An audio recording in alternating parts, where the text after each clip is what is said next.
GeM தொலைக்காட்சி நேயர்களுக்கு வணக்கம். அன்பரும் இரட்சகருமான இயேசு கிறிஸ்துவின் நாமத்தினால் உங்கள் அனைவருக்கும் அன்பின் வாழ்த்துக்கள். இரக்கம் செய்கிற தேவன், அதற்கான ஒரு வேத வசனம் உபாகமம் 5ஆம் அதிகாரம் 10வது வசனம். என்னிடத்தில் அன்பு கூர்ந்து என் கற்பனைகளை கை கொள்ளுகிறவர்களுக்கோ 1000 தலைமுறை மட்டும் இரக்கம் செய்கிறவராய் இருக்கிறேன். என் கற்பனைகளை கை கொள்ளுகிறவர்களுக்கு 1000 தலைமுறை. பாருங்க, ஒரு தலைமுறையே பாத்தீங்கன்னா 60 வருடம் கணக்கு போட்டா கூட 1000 தலைமுறை. அப்ப 60,000 வருடங்கள் இரக்கம் செய்கிற தேவன்க. ஒரே ஒரு நாள் யாராவது இரக்கம் பாராட்டிட்டா நம்ம என்ன சொல்லுவோம்னா, அவரு ரொம்ப நல்லவருன்னு சொல்லுவோம் இல்லையா? புகழ்வோம், புகழ்ந்து தள்ளுவோம், ஒரே ஒரு நாள் ஹெல்ப் பண்ணவங்களுக்கே. ஆனா கடவுள் பாருங்க, ஒரு மனுஷனுக்கு ஒரு 1000 வருஷம், ஒரே ஒரு தலைமுறைக்கு 60ன்னு கணக்கு போட்டா கூட 6000 இல்லைங்களா? அப்போ 60,000 தலைமுறைகளுக்கும் இரக்கம் செய்கிற தேவன். அப்போ 60,000 வருடங்களுக்கு இல்லைங்களா? அப்போ தேவன் 1000 தலைமுறைகளுக்கு கணக்கு போட்டா இவ்வளவு வருதுன்னா, அவர் எவ்வளவு ஐஸ்வர்யத்துல வல்லவராக இருக்கிறார். அவர் அன்புல இரக்கம் உள்ள தேவன் அங்க. அதனாலதான் பாருங்க, மனிதன் எவ்வளவு தவறுகள் செய்து கொண்டே இருந்தாலும் மன்னித்து மன்னித்து அவன் மறுபடியுமாக மறுரூபப்படுத்தி அவனை எப்படியாவது நம்ம கையில வச்சுக்கணும்னு சொல்லி அவர் பிரயாசப்படுறார். ஆகையால் தான் தேவன் பாருங்க, அவர் 1000 தலைமுறைக்கு. ஒருவேளை பெத்த பிள்ளைங்க உங்களுக்கு கீழ்ப்படியாம இருக்காங்களா? ஆனா இங்க யோபுடைய வாழ்க்கையில பார்க்கும்போது கூட அவர் பிள்ளைங்களை குறிச்சு அவரு ஒரு இடத்துல பாருங்க, என் பிள்ளைகள் ஒருவேளை பாவம் செய்திருந்தா என்ன செய்யறதுன்னு சொல்லி அதிகாலையில எழுந்து சுத்திகரிச்சு அந்த இடத்துல பாருங்க, அவர் அந்த இடத்துல விருந்தெல்லாம் பண்ணிட்டு இருப்பாரு. அந்த வேத வசனத்தை நம்ம வாசிச்சு பார்த்தா யோபுவின் புத்தகத்துல ஒருவேளை அப்படின்ற வார்த்தை வரும். ஒருவேளை என் பிள்ளைங்க பாவம் செஞ்சுட்டா கூட நம்ம பரிசுத்தப்படுத்தணும், தேவனுக்கு பிரியமா நடக்கணும், கீழ்ப்படியணும்னு சொல்லி பெத்தவங்க செய்யறதுனால பிள்ளைங்க ஆசீர்வாதமா இருக்குதுன்னு சொல்லி பார்க்கிறோம். அப்போ ஐஸ்வர்யம் உள்ள பிள்ளைங்களா இருக்காங்க, சௌந்தரியம் நிறைந்த பிள்ளைகளாக அந்த இடத்துல இருக்கிறாங்க. பெத்தவங்களுடைய ஆசீர்வாதம் பிள்ளைகளுக்கு தங்கும்னு நம்ம பார்க்கிறோம். அப்போ பிள்ளைங்க நல்லா இருக்கணும்னு நினைக்கிறவங்க கடவுளுக்கு கீழ்ப்படியணுங்க. நம்ம நிறைய வேலையில நம்ம என்ன நினைக்கிறோம்னா, நம்ம சொல்லிட்டா பிள்ளைங்க கேட்கணும், நான் சொன்னா பிள்ளைங்க கேட்கணும், ஆனா நான் எதையுமே கேட்டுக்க மாட்டேன்னு சொல்ற பெத்தவங்களை பார்த்திருக்கீங்களா? ஆனா இயேசு கிறிஸ்து சிலுவையில அவர் பிதாவுக்கு கீழ்ப்படிந்ததுனாலதான் இன்னைக்கு அவருடைய பிள்ளையா இருக்கிற நீங்களும் நானும் பாருங்க 1000 தலைமுறைக்கு இரக்கம் உள்ளதாக இருக்கிறோம். எதனால நம்ம பாவங்கள்லாம் மன்னிக்கப்பட்டதுன்னு நினைக்கிறீங்க? நம்ம பாவத்தை நினைச்சா ஒரு நாள் நம்மள கடவுள் கிட்ட சேர்த்தே இருக்க மாட்டாரு. ஆனா இயேசு கிறிஸ்துவின் கீழ்ப்படிதல் தான் இன்னைக்கு நம்ம கடவுள் கிட்ட சேர முடியுது, ஜெபிக்க முடியுது.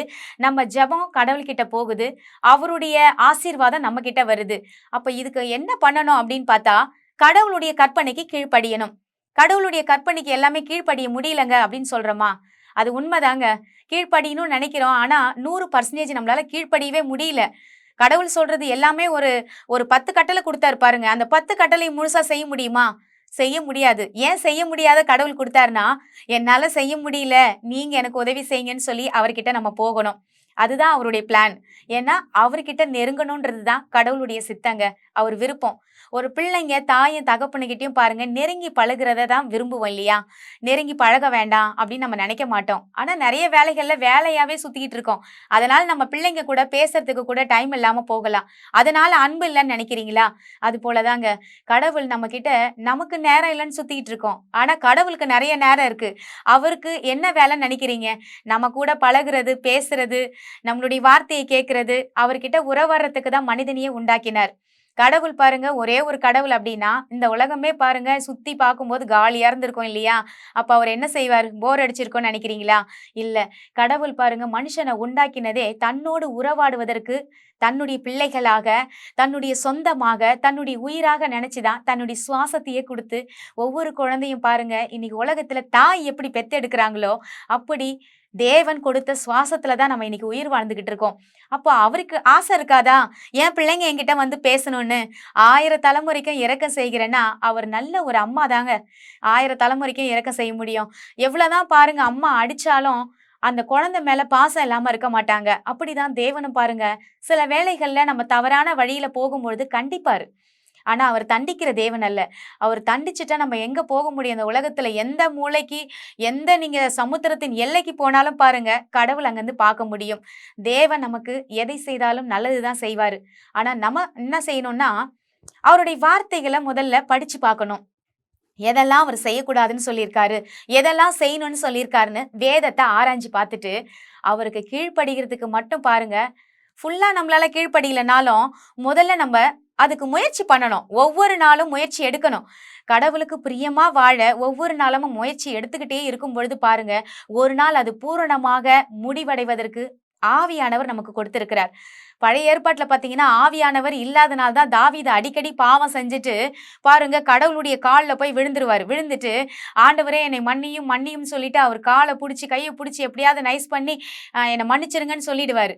ஆனா கடவுள் அந்த இடத்துல சொல்றாரு பாருங்க, அவ்வளோ பாவம் பண்ண மனிதன் தாவீதை பார்த்து சொல்றாரு, என் இருதயத்துக்கு ஏற்றவனே.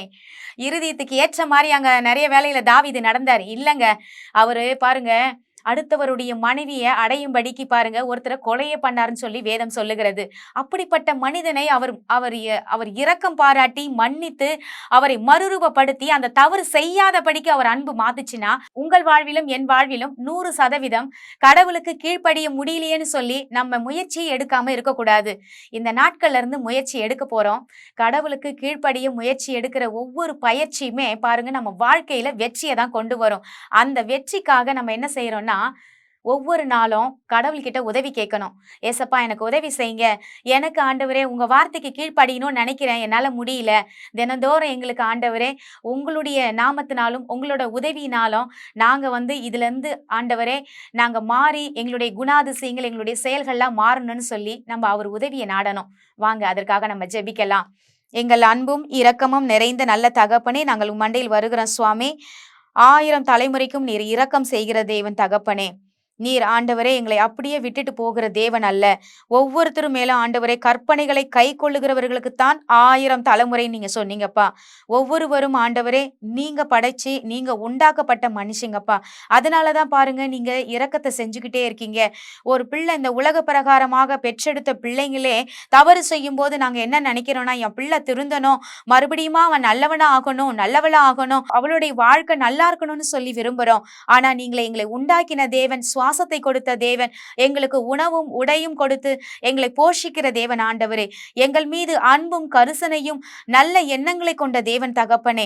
அந்த எண்ணங்களை ஆண்டவரே தகப்பனே நாங்கள் அதுக்கு கீழ்ப்படிந்து உங்க அன்பை நினைச்சு பார்த்து நாங்க கீழ்ப்படியணும்.